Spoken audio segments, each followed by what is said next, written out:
The central message in our gospel today is a theme based on the life of Jesus, a life of love. Jesus' apostles loved him, and Jesus loved his apostles. And it was Jesus' love for us that brings about our salvation.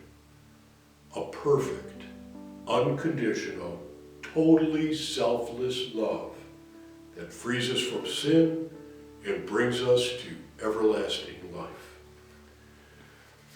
That love, that example, is what we're called to model in our gospel today.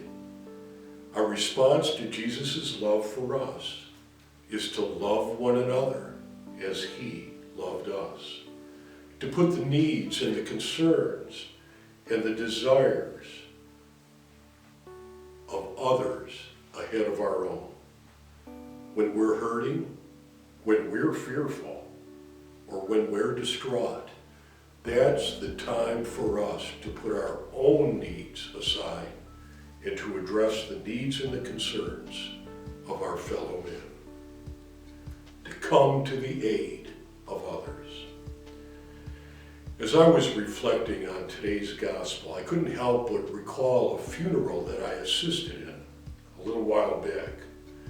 The husband of the deceased was a caring, loving man who did everything possible to let his wife know that he loved her. It just so happened that he was Protestant, was very well respected in his congregation, a regular churchgoer. But he accompanied his wife to church every Sunday. Her church, a Catholic church. In this case, St. Gerard. In her final years, she was in a memory care facility.